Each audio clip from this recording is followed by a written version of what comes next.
Hello. Hope all's well. Hold on one second. Just pulling this up here. Good morning. Good morning. Do a little YouTube live. Been playing around with this for a little bit, so give me 1 second while I pull this up. All right. There we go. There we go. All right. Hey, good morning. My name is Tim Hart, branch manager of Van Dyke Mortgage here in Fort Myers. Just want to bring a couple updates to you from the weekend, and also what's kind of happening in the lending world when it pertains to verifications of employment when you get closer to closing. But first, the big news from the weekend was JP Morgan Chase. JP Morgan Chase, they actually had some pretty massive changes. So you had a change from them, which was they're now requiring a 700 credit score or higher. So they're not closing loans anything below a 700, okay? And they're also requiring 20% down on all of their loans. Pretty big change, okay? Pretty big change. By the way, if you have any comments or anything, if you happen to be watching, you want to say something, just put it in the comments and I'll try to answer it as we go. But big change. So I think Van Dyke Mortgage, by the way, is not doing that. We don't have that yet. I haven't even heard of that. It's pretty drastic. That means, no FHAs, 3.5% down, no conventional loans, 3% down or 5% down, no vacation homes at 10% down, which we can all still do. Chase can't do now. I would not be surprised if you see other large lenders follow suit. Bank of America, Wells Fargo, large lenders, I mean like the box retail banks that the big names, Chase already happened, Bank of America, Wells Fargo, et cetera. I think those changes are probably coming. So keep an eye out for that.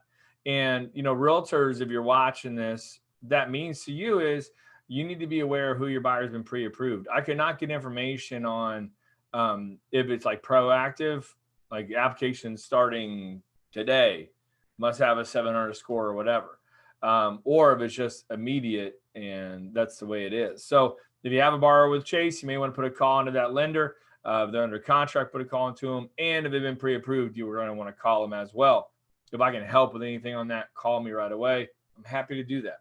So keep an eye on that for more lenders moving forward and bigger changes until this whole coronavirus thing shakes out, until employment gets back to somewhat, of a normal rate. So who knows when that is? I don't know.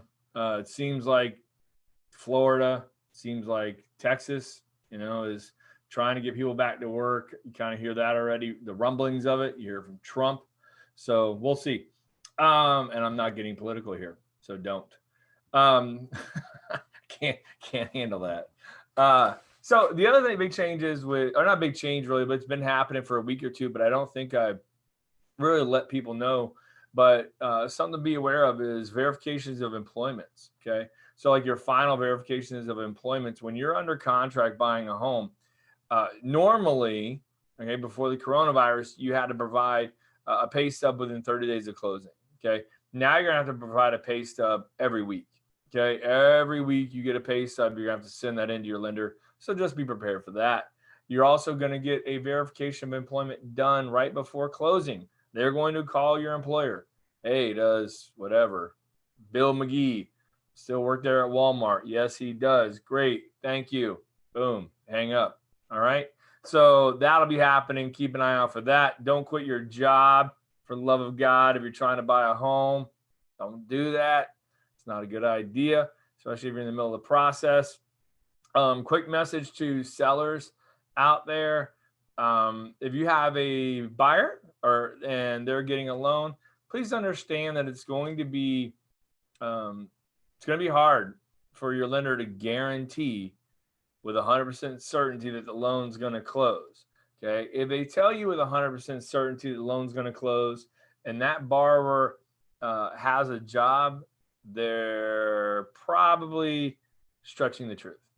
Because in this market, how are you supposed to say no one's ever going to get fired? Like, how are you supposed to say they won't get furloughed? Okay. It's virtually impossible for anyone to say it. How are you supposed to say you don't get sick? Okay. or someone in their family does, or they even get into a car wreck, or whatever, anything. So in this market, the way it is now currently, you're gonna have to be understanding of the situation, sellers, okay, and realize that buyers are gonna do their best to get qualified and close. But sometimes life's gonna happen in this crazy time we're in here. So keep an eye out for that as well. If I can ever help with anything, call me up. Call my cell 239-910-5668. Shoot me a text, whatever. I'll throw my email in the comment section, the description. Forgot what it's called for a second. And let me know if I can help. All right. Again, Tim Hart, branch manager, Van Dyke Mortgage. There's one person watching. Shout out to you, one person watching, whoever you are. Appreciate you. Comment. Let's see if you're there. Are you really there, one person, or is that me watching? Probably me watching. I'm talking to myself now. All right. Well, if you made it this far, you realize that, I don't take myself too serious, but I do a good job at mortgages. So if I can help you out, let me know. All right. Take care. Bye-bye.